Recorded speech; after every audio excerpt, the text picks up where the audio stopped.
Matapos makapagbigay ng kanyang eulogy ay halos mabuwal na siya sa kanyang kinatatayuan. Mabuti na lang at naging maagap si Acer sa pag-alalay sa kanya hanggang sa makababa siya ng stage. The next hour became the darkest day of her life, lalo na nang ibaba na ang kabaong ng daddy niya. It was so painful that she didn't know how she survived and stay alive, until now where she was sitting in front of her father's grave. It's been days since he finally said goodbye to them, pero parang kahapon lang. Ilang araw na rin niyang hindi nakikita si Acer. The last time was the day of the burial where he asked her if she would be coming home with him. I think it's best for me to stay in my mother's house, Acer. Malamig niyang sagot habang nanatili ang mga mata sa puntod ng daddy niya. Kanina pa nakauwi ang mga bisita at tanging silang dalawa na lang nandoon. Pinauna na niya ang kanyang mommy kasama si Aling Lucia sa bahay. Okay, tugon ito sa mababang tono. She thought he would argue but she was thankful that he didn't because she doesn't have the strength for it for now. Pagod siya, mentally and emotionally. She closed her eyes and wanted to rest too. Kagigising niya lang nang matanaw ang kanyang Mama Feliz na nasa labas at ito mismo ang nagdidilig ng halaman na dating gawain ng kasambahay. Napagpasyahan niyang bumaba para lapitan ito. Good morning, ma'am. Bati niya rito pagkarating niya sa garden. Pinatay muna ni Feliz ang hose na gamit nito bago siya hinarap. Good morning. Maaga kaya tang nagising? Nasanay lang po. Nakangiti niyang sagot. Matapos mailibing ang daddy niya ay siya na ang namamahala sa kanilang kumpanya. Naging abala siya lalo na at inilipat na sa pangalan niya ang pagiging CEO ng Castañeda Real Estate. There are some who isn't in favor of her leadership pero desidido siyang patunayan ang sarili at huwag sayangin ang mga bumoto sa kanya para sa posisyon na iyon.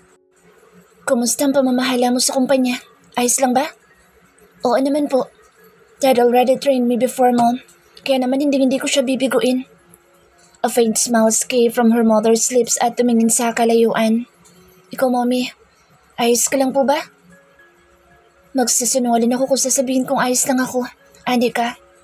But your father won't be happy if I will sulk in the corner. Dapat ay tuloy pa rin ang buhay natin. Napangiti siya sa sinabi ng ina. Now, she can see how strong her mother is. How about you? Napapansin kong hindi ka pa umuwi sa bahay niyo ng asawa mo mula nang may ilibing ang daddy mo. Her mother was right. Kung gaano siya katagal na naging abala sa kumpanya ay ganoon na rin katagal na hindi niya nakikita si Acer. She was still staying with her mother. Sa ngayon ay ayaw niya pa itong iwan dahil kahit na sinasabi niyang ayos lang ito, alam niyang malungkot pa rin ang ina dahil sa nangyari sa daddy niya. Ayos lang naman po kami. Pagsisinungaling niya. She still hated Acer for lying at ayaw niya pa muna itong makita. Are you sure? Opo. Nakayuko niyang tugon. Nanay mo ko, Anika. Alalahanin mong pwede mo ako mapagsabihan kung sakali may problema ka. Wika ng kanyang ina sa kahinawakan at pinisil ang kanyang kamay. Huwag po kayo mag-alala, Mommy. Ayos lang po talaga kami. Ayaw niyang sabihin kay Feliz ang kanilang problema ni Acer. Dahil sa tingin niya ay makakadagdag lamang iyon sa pasani ng mommy niya. Alam mo ba na masyado ka maswerte sa asawa mo, anak? Sabi nito kaya napakanot-noo siya. Paano niyo po nasasabi yan, Mom? Isang tipid ng ngiti ang pinakawalan ng mommy niya bago muling nagsalita. Because your husband loves you so much, Anika. Napailing siya. Kung makapagsalita ang mommy niya ay parang kilalang-kilala nito ang sinungaling niyang asawa. Sabihin mo man sa akin o hindi. Alam ko may problema kayong dalawa pero sana isipin mong may asawa ka na at kapag nag-away ang mag-asawa, hindi ito dapat tinatakasan o tinatalikuran. Anika, ano man ang problema ninyong dalawa dapat ay pinag-uusapan. Payo ng mommy niya. Napalunok naman siya. She doesn't know how to fix this thing between the two of them. He lied to me, Mom. Pag-amin niya. Napatingin sa kanya si Feliz. What did he do?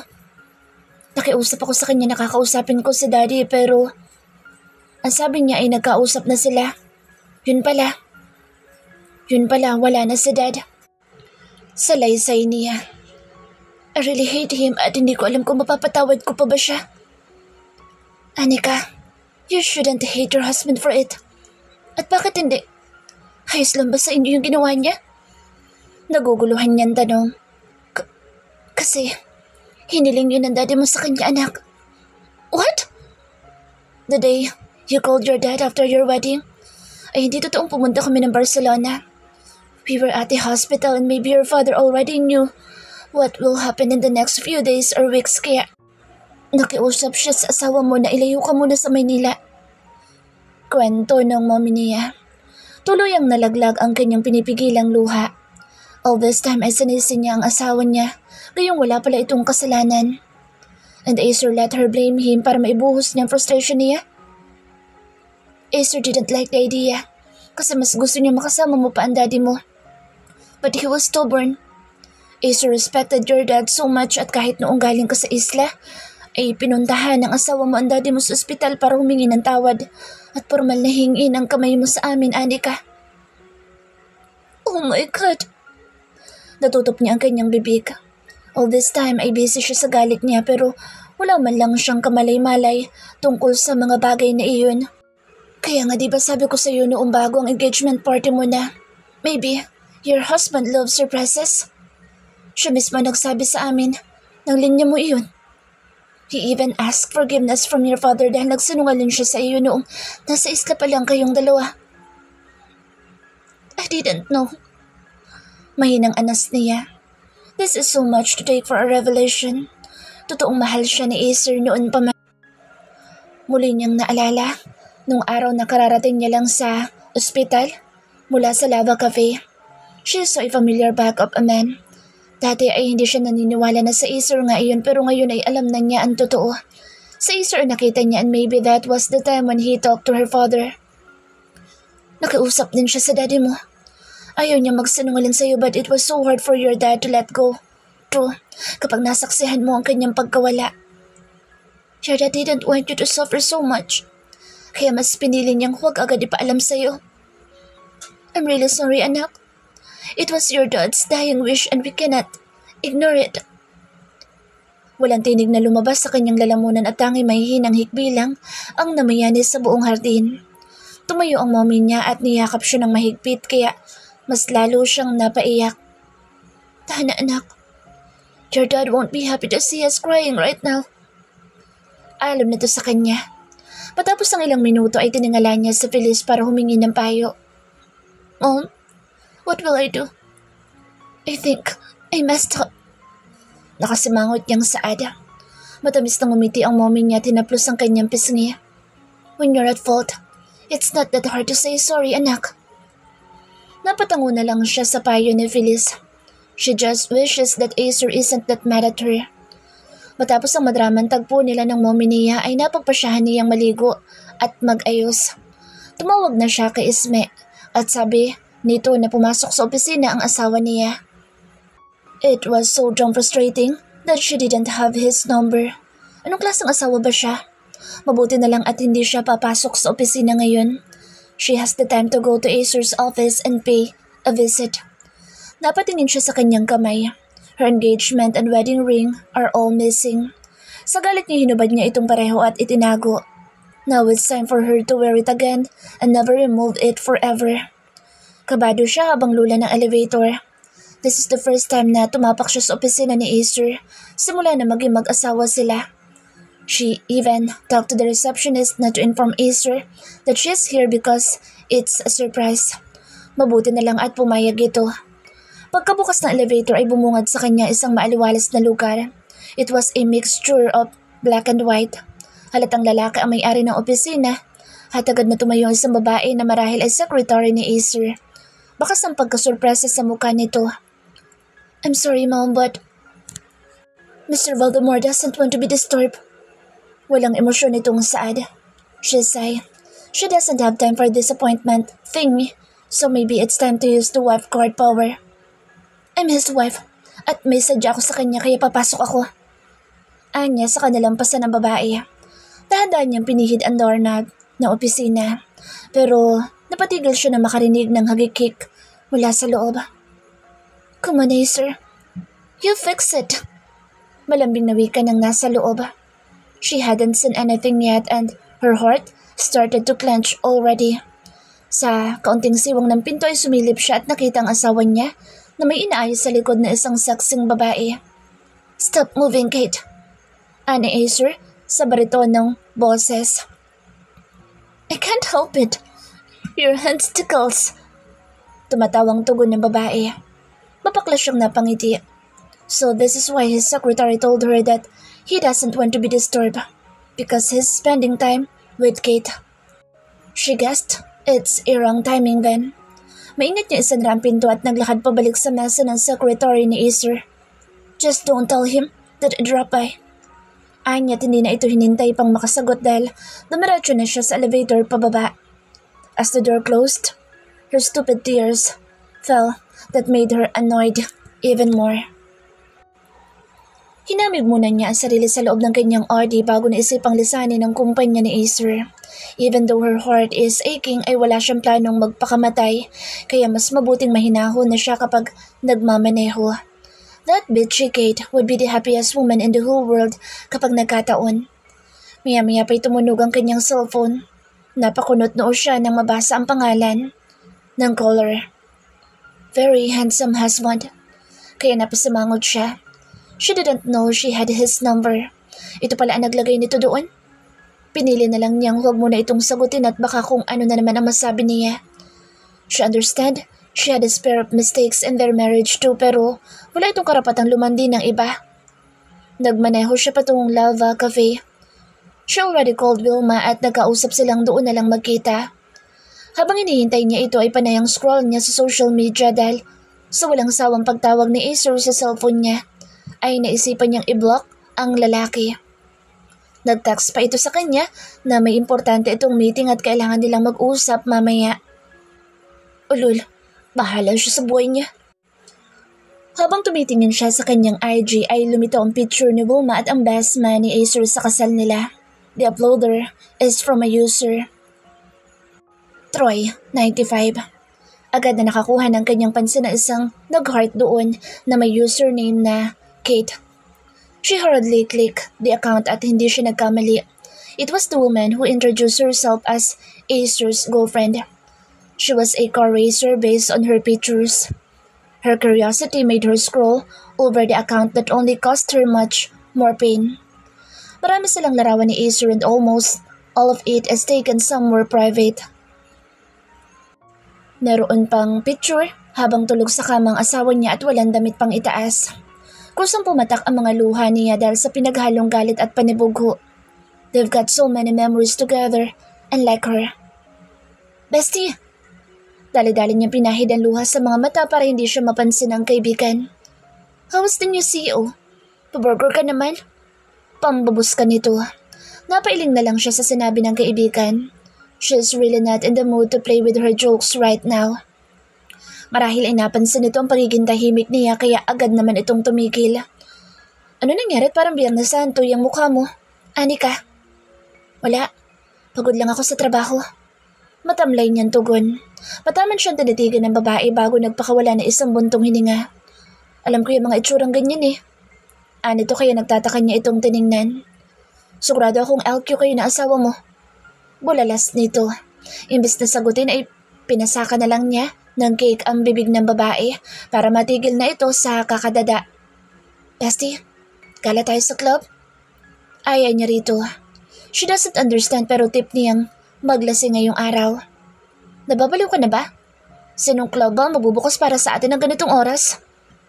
Natatawang tanong ni Wilma sa kanya. Tumingin siya sa kanyang relos at napamura sa isipan nang makitang 2:00 pa lang ng hapon. Yeah, right. Wala pang club na magbubukas para sa kanila at kung meron man, she wouldn't enjoy it dahil dalawa lang sila ng kaibigan niya.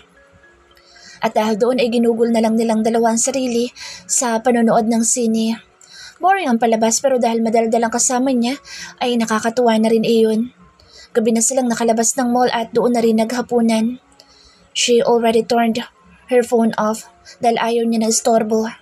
It was 7 when they reached Club Inferno. It's been a while since she had been in this kind of place. Noon pa man din ay hindi siya masyadong nagpupunta sa ganitong lugar. Oh my God! The bartender is so handsome! Bulalas ni Wilma. She just lightly shook her head. Heto na naman sila sa usaping gwapo. Napabaling na lang siya ng tingin sa tinutukoy nitong bartender and Wilma wasn't lying though. The man had a Chinese accent but she guessed he wasn't a full-blooded dahil parang may lahi din itong American. Alam ba ni Troy na ganyan kaka-obsess sa gwapo? Tanong niya. The loud thug of music makes the whole place crowded at hindi na halos magkarinigan. Of course! Kaya nga gusto niya ako, diba? Kasi marunong akong tumingin ng gwapo. Pagyayabang nitong tugon, naiiling niya itong tinalikuran at tumiradyo na sa bar counter. Give me a shot of bone, dry martini please. Ayon niya sa bartender pero tinaasan lamang siya nito ng kilay. What are you looking at? Aren't you serving that kind of drink? Mataray niyang tanong. Nakita niya ang bahagyang pagngisi ng kinagigiliwang bartender ni Wilma. You got a devil's smile, huh? With a set of perfect white teeth. Are you sure you can handle this? Are you mocking me, Mr. Bartender? Naiinis niyang tanong. If this man won't give her what she wanted ay lilipat siya na ibang club. But 10 minutes later ay inilapag na nito sa kanyang harapan ang kanyang hinihingi. Enjoy your drink, pretty lady. She felt like she was really thirsting for alcohol. One more. Another one. Add another one. One more. Hey, naglalasing ka na masyado. Awat ni Wilma, pero tinabig niya lang ito at pinalakihan ng mata ang bartender kaya muli itong nagbigay ng shot. Hey, Mr. Bartender, what's your name? Lango niyang tanong. Tristan. Oh, Tristan. What a nice name. Are you married? Muli niyang tanong. Isang ngisi ang pinakawalan nito bago inilapit sa kanya ang mukha nito. Why? Are you interested in me? Tanong ng lalaki sa mapaglarong boses. Marahil ay dahil sa kalasingan kaya hindi siya umatras kahit pa ang lapit na ng mukha nila sa isa't isa. What if I am? Hamon niya dito. Naiiling nitong inilayo sa kanya ang mukha sa kapinag-cross sa mga braso sa dibdib. This man is muscular too. Bakit kaya ganito ang katawan ng mga lalaki ngayon? Is this the trend? Too bad. I already love someone else. Napasimangot naman siya. Then, I won't flirt with you then.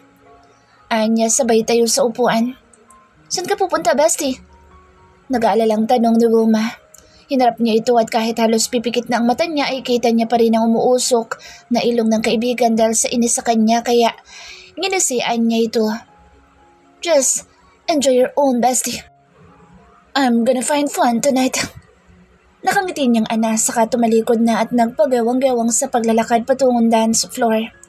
Tonight, she'll dance her heartache out. Sumabay siya sa maharot na indak ng tugtugin. The smell of smoke, sweat and alcohol invaded her nostrils that made her drunk even more kaya mas lalo siyang nagwala. Maya-maya pa'y nakaramdam siya ng brasong pumulupot sa kanyang bewang pero imbes na tanggalin iyon ay mas lalo niya idinikit ang kanyang katawan dito. The hands started to caress her body and lower boob. Nakaramdam siya ng kaunting pandidiri but she doesn't have the strength to reprimand the person at her back. The man is slowly nibbling her earlobe. You're so hot, baby. My friends can't wait to get a taste of you too. Magaspang nitong bulong. Nanandig ang kanyang balahibo. She didn't know what to do anymore. How can she scream for help if ever this man would take advantage of her? Sa isiping iyon ay nais din niyang magsisi kung bakit pa ba siya lumaklak ng ganoong kalakas na inumin. Seconds later ay biglang nawala ang kamay na nakapulupot sa kanya. She heard commotions pero masyado na siyang inaantok. Nang muntik na siyang matumbay, isang matipuno at mainit na braso ang pumulupot sa kanyang bewang, saka siya sinubsob sa dibdib nito. Funny, she didn't feel disgusted at all, like what she felt earlier, and then she smelled a familiar scent coming from the man in front of her. She must be so in love at kahit sa kalasingan niya ay naaamoy niya ang asawa niya. You stubborn little kitten. I'm gonna punish you hard later on. You hear me?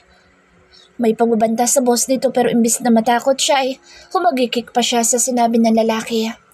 Naramdaman niya ang pag-angat ng kanyang katawan sa ere. Isiniksik niya ang kanyang mukha sa leeg ng bumuhat sa kanya. You smell so good, mister. Nakangisi niyang puna. Stop it, agape mo. Or else, I'm gonna spunk your ass real hard tonight. Ani ng boses pero imbis na sumagot ay mas lalo niya pa isiniksik ang sarili at pinaghahalikan ang leeg ng lalaki. Shit! Malutong nitong mura kaya napangisi siya. Maya-maya pinaramdaman niyang ibinaba siya ng may buhat sa kanya. Hinaplos nito ang kanyang pisngi at naman niyang init na mga palad nito. Sleep, hagapin mo, and get ready for your punishment tomorrow. Ani ng baritonong boses.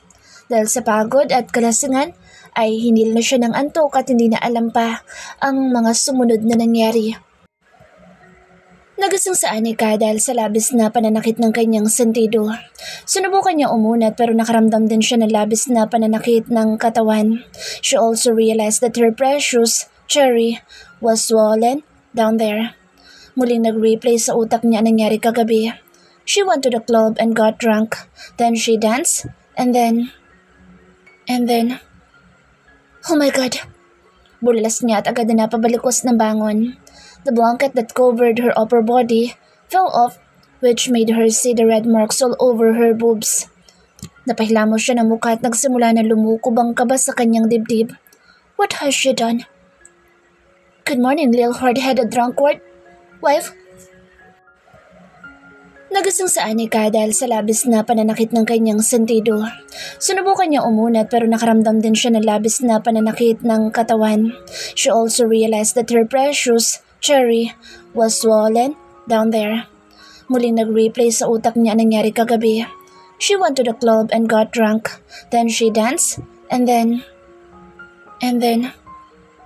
Oh my God! Bulalas niya at agad na napabalikos ng bangon. The blanket that covered her upper body fell off, which made her see the red marks all over her boobs. Napahilamos siya ng mukha at nagsimula na lumukob ang kaba sa kanyang dibdib. What has she done? Good morning, little hard-headed drunkard wife.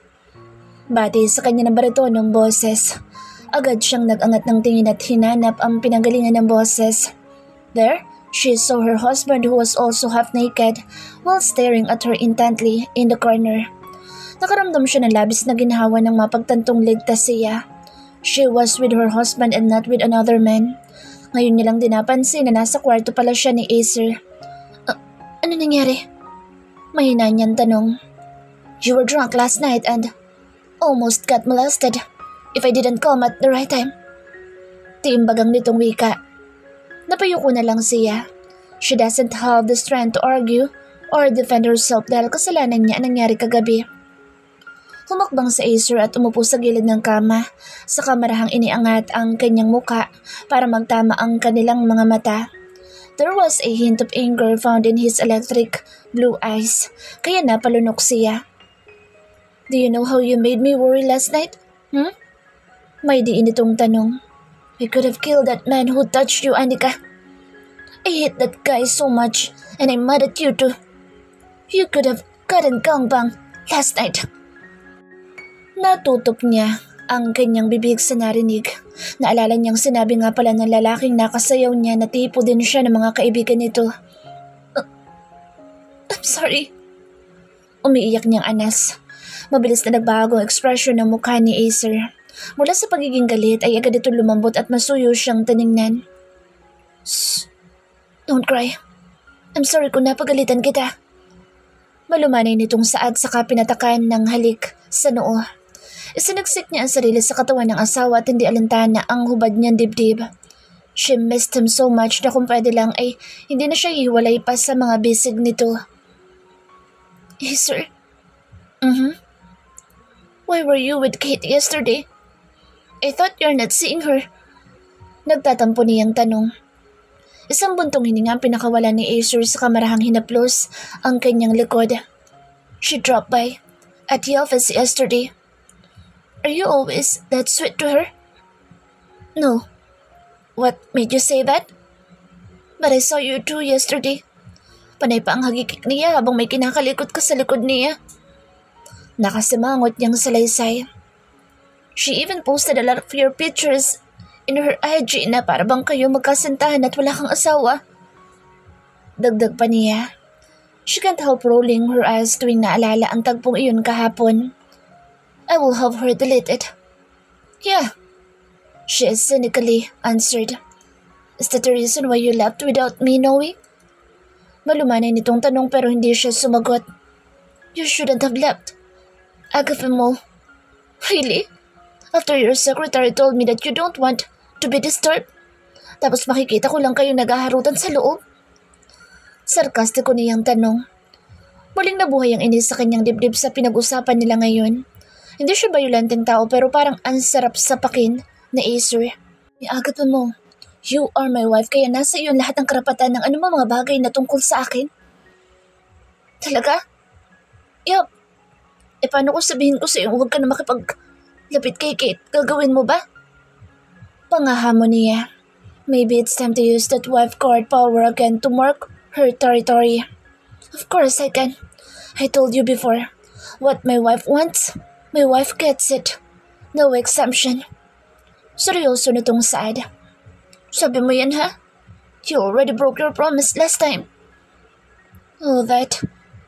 Napakamot ng noo sa Acer sa sinabi niya at para bang hindi nito alam kung ano isasagot kaya bahagya siyang natawa. Forget it, Acer. I should be the one to apologize.